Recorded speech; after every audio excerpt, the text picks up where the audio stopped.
Hello mga manay and welcome po sa ating kusina, and for today's video dahil marami rin ang nagre-request sa inyo na magturo ako ng aking recipe ng no-bake mango cheesecake, kaya naman eto na at ibabahagi ko sa inyo. Napakadali lang nitong gawin at sa mga cheesecake lover dyan, I'm sure na magugustuhan nyo itong ating recipe. Kaya naman tara na at atin ang umpisahan. Unahin natin ang pagluluto ng ating minatamis na mangga. 1 and 1/2 cups ng sliced mangoes, 1/2 cup ng sugar, then hindi pa ako rito nag-add ng tubig.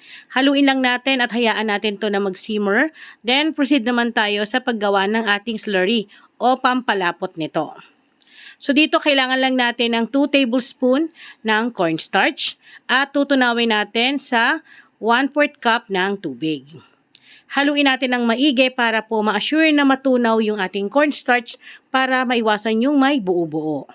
Pagkatapos natin tong matunaw, ayan, kailangan durugin ng maigi. Then, iset aside muna natin to at hintayin natin na mag-start mag-simmer yung ating mangga na niluluto. At kapag nag-start na ang kumulo, ay dito ay dahan-dahan na natin ibuhos yung ating slurry. So, dahan-dahan natin yan ilalagay dito. At kailangan kapag nailagay na natin, ay continuous ang paghalo. Kasi mapapansin nyo na ito po ay dahan-dahan din nalalapot at kikintab dahil sa ating cornstarch. Gagamit din tayo dito ng mango flavorade. Naglagay ako ng 1 tablespoon. Then, mix lang natin para ma-enhance yung kanyang pagkamangga. Talagang yung aroma ay talagang napakabango. So, dito mas nakakatipid tayo kaysa bumibili tayo ng naka-in-can na mga mango na pang toppings. So, dito pagkatapos niyan ay pwede na natin tong iset aside kaya napakadali lang din, di ba, gawin. Next, kailangan natin ng 2 and 1/2 cups ng Graham Crush. Then, 1/3 cup ng melted butter. At imimix lang natin. Ito yung magiging cake base ng ating mango cheesecake. So, imix lang natin para mag-blend po, maging pantay yung kanyang kulay hanggang sa maging ganito. Ayan. At dahil okay na to, i-ready na natin yung mga tub na ating paglalagyan. So, dito, pwede kayong gumamit ng mga sukatan. Gaya nito, 1/4 cup yung aking gamit para naman po pare-parehas yung dami ng ating Graham na ilalagay sa ating mga tub. Ngayon sa mga magtatanong nitong aking gamit na tub, ilalagay ko na lamang po sa description box sa baba para po pwede kayo mag-order online. Or pwede rin naman to tanungin nyo sa mga baking store na malapit sa inyong lugar. Gamit lamang ako ng kutsara para madiin natin na masiksik at ganito lang. Then, pag okay na, set aside muna natin to. At dito naman tayo sa ating cream cheese. So, meron tayong 650 grams ng cream cheese. Any brand pwede nyong gamitin. Ito po ay room temp na para po mas mabilis natin ma-whip gamit ang ating stand mixer, hand mixer. So, mas mainam talaga kung meron kayong stand mixer, mas mapapadali dahil kapag hand mixer talagang ito lumalaban pa. So, yan. Continuous lamang po in number 3 speed. Huwag po kagad i-high para hindi po mahirapan yung ating hand mixer na gamit. Then, kapag na-mix na natin ng ilang minuto, scrape ulit natin palibot para po pantay at maiwasan na meron tayong mga buo-buo na hindi po na-mix ng maigi. So, kailangan siya maging smooth at kapag okay na, so dito maglalagay ako ng 250 ml na all-purpose cream. So, bali dalawang 250 ml yung ating kailangan dito. Pero dahil dito muna, one in a time po tayo maglalagay. Huwag po natin sabay-sabay ilagay para po mahalo po natin ng maayos. Then, saka natin isunod yung another 250 ml na all-purpose cream. A total of 500 ml. I-mix lang natin ng maigi hanggang sa maging smooth po yung kanyang texture. So, yan. So, dito hindi na natin kakailanganin ng oven, kaya sa mga cream cheese lover dyan, na gaya ko, na siguradong I'm sure na magugustuhan niyo po ito. Then, scrape ko lamang po palibot hanggang ilalim, kasi minsan pati mga gilid at nasa ilalim, hindi yan natatamaan ng ating hand mixer o stand mixer. Kaya mas mainam po na ating hahaluin. Then, i-mix ulit natin ng another 1 minute. So dito pwede nyo isama yung inyong mga anak habang nagbabanding time kayo para naman enjoy na enjoy din nila yung paggawa ng dessert na pwede nyong pambenta at pwede nyong pangregalo. At once na okay na po, pwede na tayo maglagay ng 390 grams na condensed milk, any brand.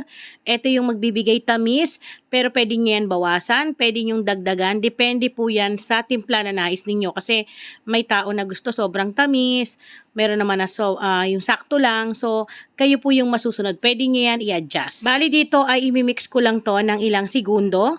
At isi-set aside muna natin to para makapag-prepare tayo ng ating gelatin. So dito meron tayong 1 tablespoon ng gelatin. Nag-add lang ako ng 1/3 cup ng hot water. Tunawin na maigi yung wala na pong buo-buong gelatin.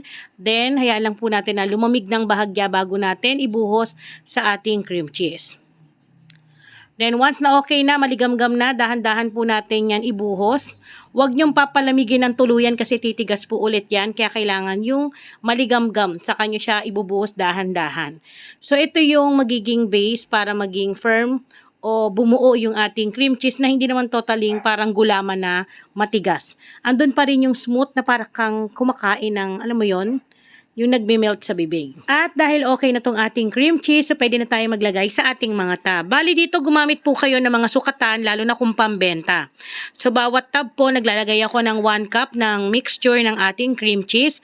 Then itap lang po natin ng 3 beses para po talagang siksik siya sa loob. Matanggal yung kanyang air na nasa gitna kapag naglalagay tayo. Itap lang natin ng ganyan. Then, lagyan po natin lahat. So, bali dito sa ating recipe, makakagawa kayo ng 7 piraso ng mango cheesecake na pwedeng yung pangregalo, pwedeng pambenta, at pwedeng nyong ihain sa mga okasyon na meron kayo. Pwedeng yung ilagay yan sa maliliit na baso para po magandang pagmasdan. At talagang, alam mo yung per serving para po matansya ninyo na kada isang basong maliit, pang isang tao na. O diba? Dagdag idea. Then, lalagay natin to sa ating chiller. At once na malamig na ayan, nag-set na siya. Kung mapapansin nyo, hindi na siya nag-slide. Ilalagay na natin yung ating mango na pang toppings. Ayan. Ang mahal nito, diba yung mga naka-incan? So, dito, kapag bumili ka, magkano lang yung mangga? 130 lang yung bili ko sa 3 piraso. Marami ka nang malalagyan. So, ma-overload mo pa ng mango topping sa ibabaw yung inyong cream cheese. Then, gumamit lang po ako rito ng frosting natin na Bakersfield Whip It. Ayan. Para panggilid natin, pang design, para naman talagang presentable at talagang nakaka-attract sa ating mga customer. At magandang-maganda talagang pangregalo, di ba? Alam naman natin pag sinabing cheesecake, talagang mapapasabi kang syala. So, eto na mga manay, tapos na tayong gumawa at pwede na natin tong takpan. Pero papakita ko sa inyo kung gaano kakapal yung ating cream cheese, di ba? Konti lang yung ating graham na nasa ilalim. Then, tatakpan na natin yan isa-isa, gaya ng ginagawa ko. So, ganitong lagayan yung magandang gamitin, lalo na kung pangbenta po yung inyong gagawin. So, nabigay ko naman na yung link nito sa mga ibang previous ko na mga cake in tub, pero ilalagay ko pa rin para sa mga magtatanong na mga pajulit-julit dyan para rin po matry ninyo. Maglalagay din tayo ng sticker label or pwede rin kayo maglagay ng mga logo nyo para po in case na hanapin kayo ng mga taong nakatikim na sarapan, pwede nila kayong makontak online. So, eto na mga manay, tapos na tayong maglagay. At kita nyo naman, di ba, mas gumaganda siya pag nalalagyan siya ng sticker, nagiging syala, nagiging espesyal yung ating mango cheesecake. Then, yun nga mga manay, muli ako po ang inyong madiskarting nanay. Maraming salamat po sa inyong panonood. At sa nag-request nito, hindi ko na mahanap kung nasan. Sana ay matry mo tong ating no-bake mango cheesecake. Muli ako po ang inyong madiskarting nanay. Kaya naman sa mga may mga request dyan, comment down below at malay mo makapili ako ng isa sa mga viewers natin na pwede nating gawin yung kanilang request na recipe. Paalam!